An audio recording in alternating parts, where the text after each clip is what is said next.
Breaking!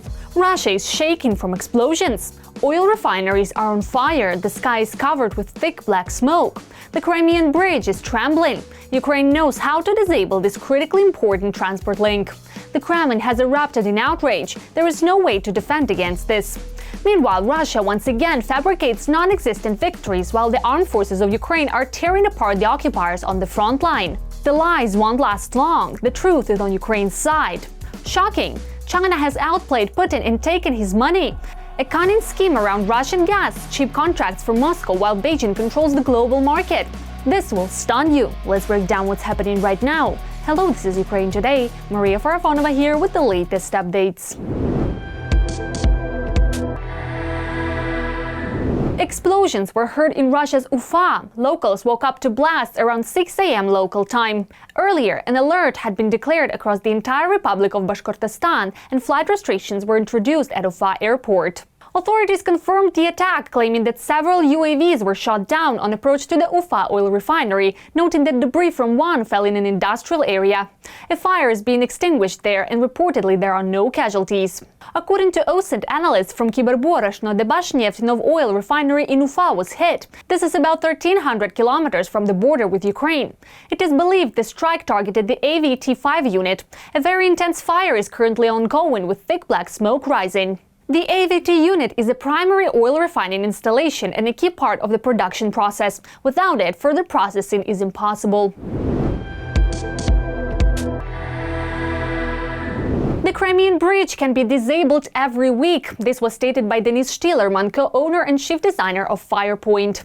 According to Shtillerman, the structure of the Crimean Bridge is quite strong and difficult to completely destroy. He noted that the bridge supports are made of massive metal pipes filled with reinforced concrete, providing high resistance to damage.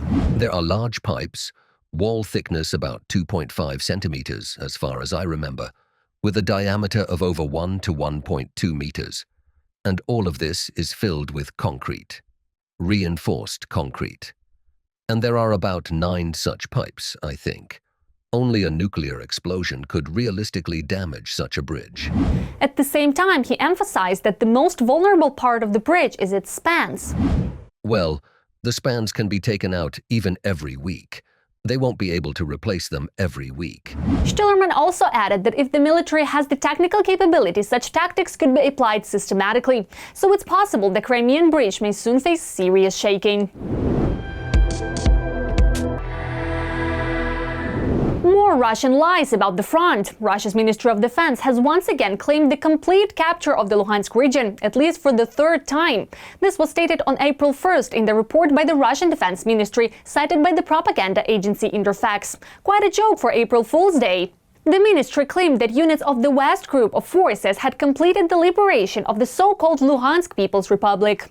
However, claims about the full capture of the Luhansk region have been made before. In particular, occupation head Leonid Pasechnik said on June 30, 2025, that the aggressor had allegedly fully captured the region 100% just days earlier.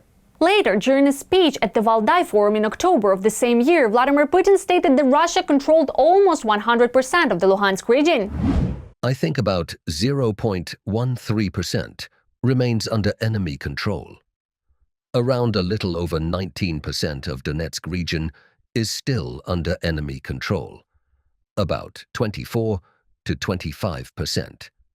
That's Zaporizhzhia and Kherson regions. The latest Russian claims were refuted by Ukraine's 3rd Army Corps. Ukrainian fighters stated they are holding the last defensive lines in the Luhansk region, including the Hrekivka and other settlements mentioned by the occupiers. Despite all attempts by the Russians to capture the region by military and virtual means using lies and fakes. As of April 1st, 2026, the map of the Ukrainian service Deep State, which cooperates with the Ministry of Defense of Ukraine, also shows no evidence of the full occupation of the Luhansk region by Russian forces. An epic moment. Xi Jinping has publicly outplayed Putin and taken his money. China is profiting from reselling Russian gas. While its ally struggles, Beijing is filling its pockets. The first details have been leaked to the media. The country has been able to resell bigger volumes as its own need for LNG has plateaued. With weaker economic activity sapping industrial demand, while domestic gas production and pipelined Russian supply is growing. China is capitalizing on price differences, cheap long-term contracts with Russia and extremely expensive spot market prices, a perfect combination. After the escalation of the US and Israel conflict with Iran, LNG prices in Asia surged by nearly 85%. The reason is simple. Supplies through the Strait of Hormuz, which accounts for about 20% of global LNG flows, have been seriously disrupted. Deadly military aircraft disasters with heavy casualties. An accidental bomb drop over the Belgorod region. Russia's military aviation is facing tragedy after tragedy. Details ahead. Russia lost a military An-26 aircraft in Crimea. It allegedly crashed into a cliff. No, this was not an April Fool's joke. What really happened? It was friendly fire on their own. Contact with the An-26 was lost on March 31st at around 6 in the evening. The plane was making a scheduled flight over Crimea. Later, its wreckage was found in a mountainous area. Our equipment, which the Russians once seized, including the production, by the way, it's killing them now and will keep killing them. Well, how could it be otherwise? The heavenly office is at work. Well, that's if you look at it from an otherworldly perspective. But in reality, of course, it was a piloting error. Crashing into a cliff is purely a piloting error. According to the propagandists, the An-26 crashed into a cliff. The only thing one can assume is that there weren't contract soldiers, mercenaries, or ordinary soldiers on board. They usually don't transport such people on flights like this. Apparently there was some kind of command staff on board. It seems a group of officers was flying to Crimea. As a result of the crash, 6 crew members and 23 passengers died. Most likely the pilots either didn't drink enough or drank too much. It happens, it does happen. And this issue still exists among Russians to this day. That is, instead of using alcohol to wipe down the windows, instruments and some sensors, they first drink it, then cough and use the vapors coming from their mouths to wipe everything. Well, that's just how it is, because in Russia that's the only way they use alcohol for cleaning. At the same time, the Russian Ministry of Defense stated that there was no damaging impact on the aircraft and cited a malfunction as the preliminary cause of the crash. There was no damaging impact on the aircraft. The preliminary cause of the crash is a technical malfunction. The plane, which was supposed to be prepared for flight with all the necessary pre-flight procedures and checks, was prepared in a careless slapdash manner. But that's also a human factor. Or perhaps it was simply human mistakes, specific errors made by the flight pilots, the main pilot, or even the navigator, who, for some inexplicable reason, completely failed to see the massive mountain directly ahead of them, which is unfortunately exactly what the plane crashed into. This tragic oversight led to the impact. Ukrainian bloggers point out that servicing such aircraft in Russia is now practically impossible, which is why they take off with malfunctions. There could very well have been a technical malfunction because, well, Russia simply isn't capable. After all, this is a Ukrainian An-26 aircraft produced in Ukraine.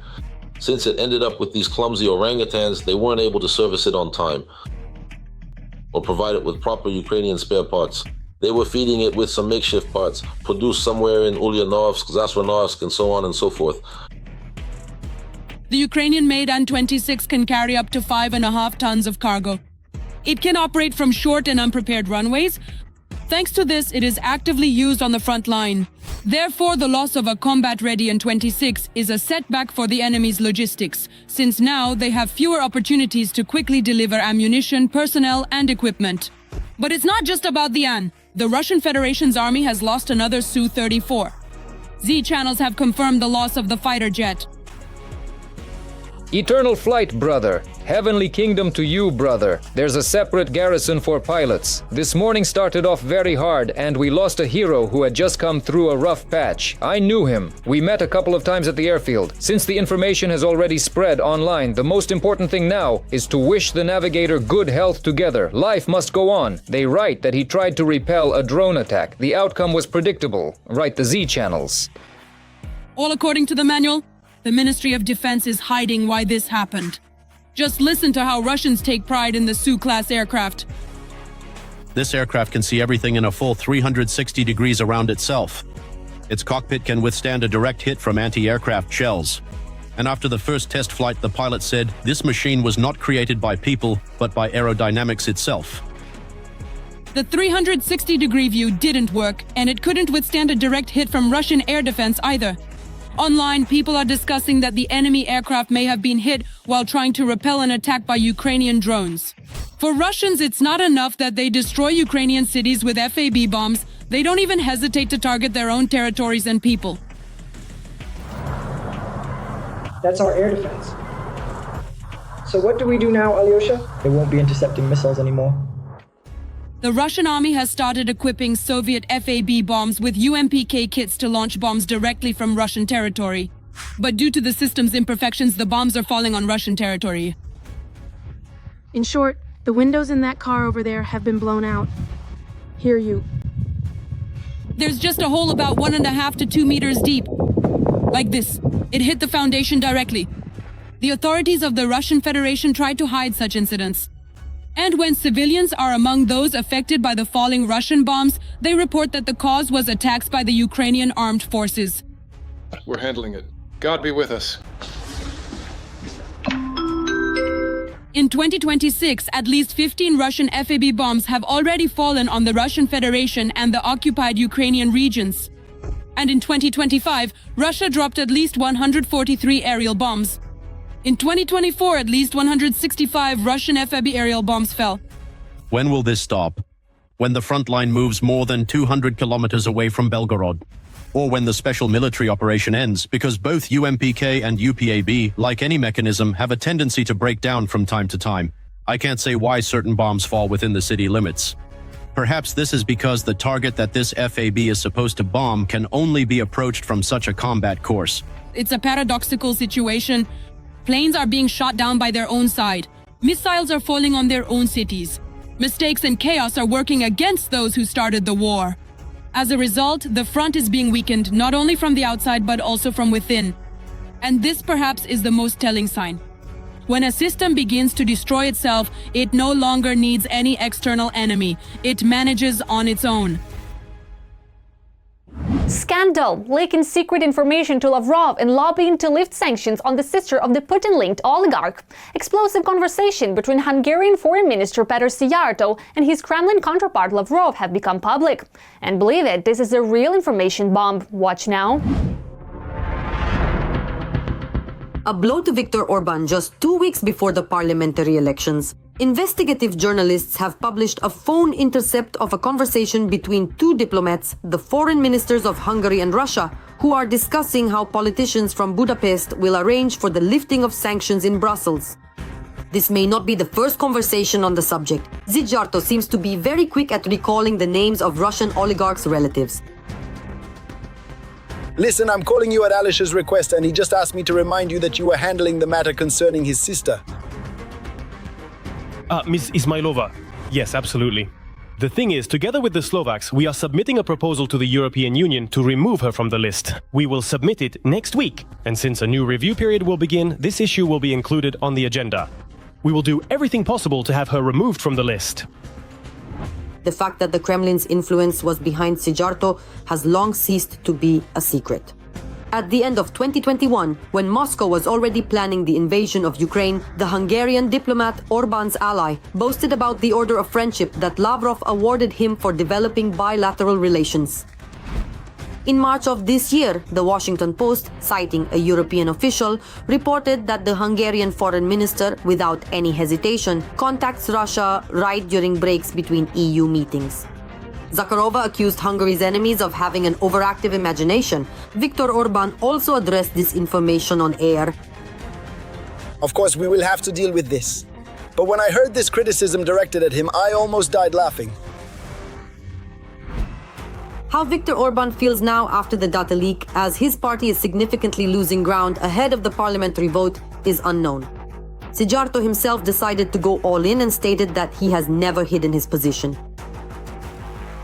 For 4 years now I have been saying, and we have been saying, the sanctions policy has failed. It causes more harm to the European Union than to Russia. We have also made it clear countless times that we will never agree to impose sanctions against individuals or companies that are important for Hungary's energy security or for achieving peace, as well as against those for whom there is simply no sense or justification to be on the sanctions list. And we will continue to adhere to this position in the future. This is not a story about Hungary being against sanctions in general. It is about specific assistance to a particular oligarch, which was lobbied for by Russian Minister Lavrov, who is well known for his connections with oligarchs. Does anyone really believe that for some reason Lavrov found it unfair that the sanction was imposed specifically on Usmanova's sister? That he decided purely out of the goodness of his heart and without any contact with Alisher Usmanov to make a call and seek justice? I think very few people will interpret that phone call in this way. So Sijarto's justification, I think, is simply what is called damage control. When he realizes that talking about deepfakes or falsification is pointless, that no one will believe it, he pretends that nothing happened at all. Everything is fine. The country's chief diplomat did not represent any state interests of Hungary. We have at our disposal concrete evidence that the Minister of Foreign Affairs in Viktor Orban's government, one of Hungary's most trusted officials, who was even once considered a possible successor to Orban as Prime Minister, has been working for Moscow in a very specific, confident manner and without any pangs of conscience. And not just for Moscow as some abstract state entity, but specifically for the interests of Russian oligarchic clans. Which once again allows us to remind everyone that in reality, the Russian state is an alliance of security officers and criminals. What Russia pays the current rulers of Hungary for their collaboration in Moscow and for stirring up trouble within the European family remains an open question for investigative journalists. So far, Orban and his associates have started persecuting a local media figure who is shedding light on their schemes. Whether the Hungarians will be able to throw off the yoke of Orban's 16-year rule and that of his party will become clear on April 12th. Preliminary poll data gives reason for hope, but the Kremlin will not simply hand over the Hungary card to the EU.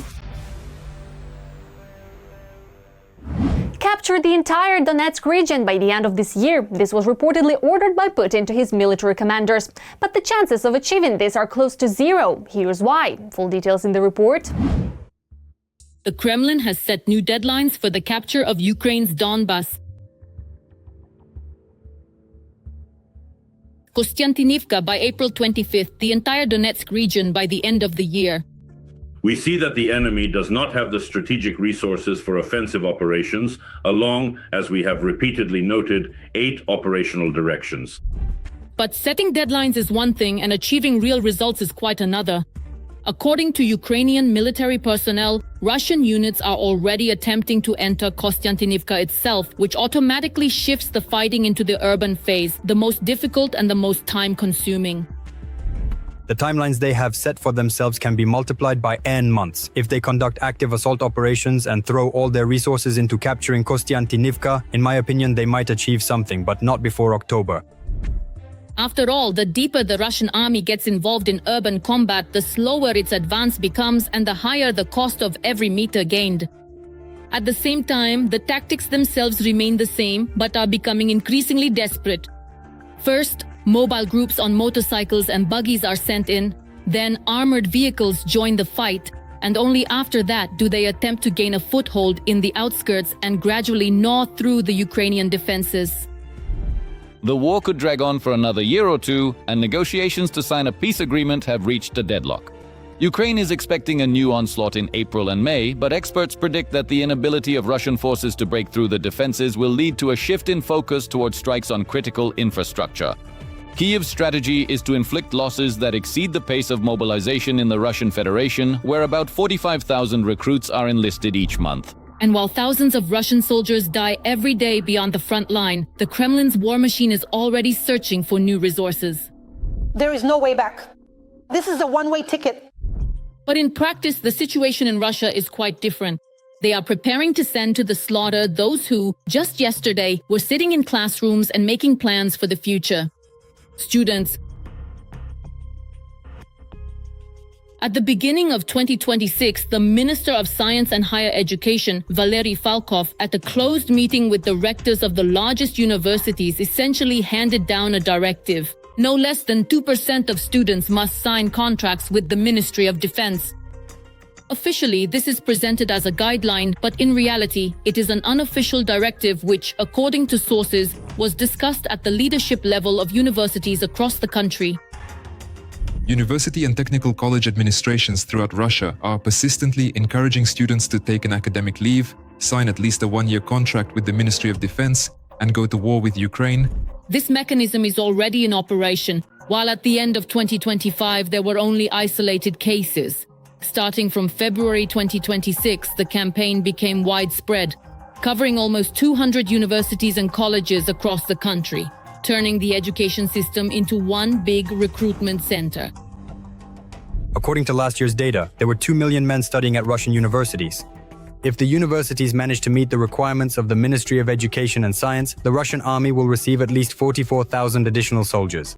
And if the 2% target is also set for technical colleges, then a total of 76,000 young people will sign contracts.